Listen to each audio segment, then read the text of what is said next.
আমাদের জীবনের চলার পথে সবাই গুনাহ করি, হয়তো কারোর জীবনে কম, কারোর বেশি।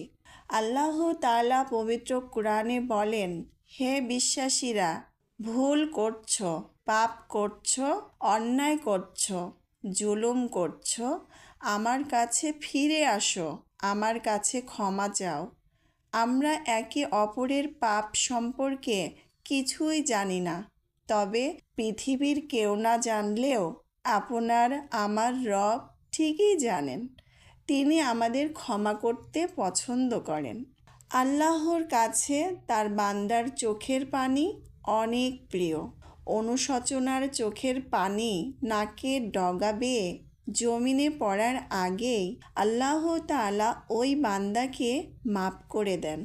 রাসূল সাল্লাল্লাহু আলাইসাল্লাম বলেন, আল্লাহর কাছে দুনিয়ার মানুষদের 2 ফোঁটা পানির সবচেয়ে বেশি প্রিয়।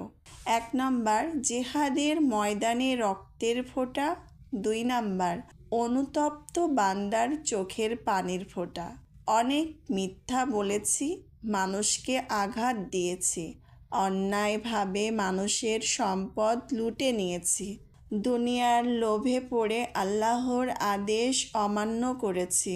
আমার সমস্ত পাপের ওপর অনুতপ্ত হয়ে নিঝুম রাতে চোখের জল ছেড়ে আল্লাহর কাছে ক্ষমা চাইব।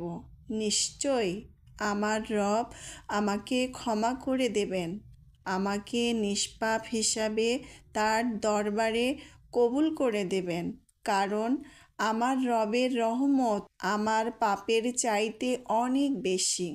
আল্লাহ তাআলা বলেন, আমি তওবাকারীকে ভালোবাসি। তাই প্রত্যেকের উচিত নিঝুম রাতে ঘুম থেকে উঠে সুন্দর করে অজু করে আল্লাহ কুদরতি পায়ে সিজদাহ করা, ইস্তেগফার পাঠ করা, জীবনের সমস্ত গুনাহের ওপর অনুতপ্ত হয়ে 2 হাত তুলে আল্লাহর কাছে ক্ষমা চাওয়ার মাধ্যমে চোখের পানি ফেলা।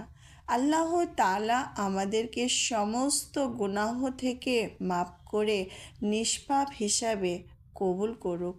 আমিন।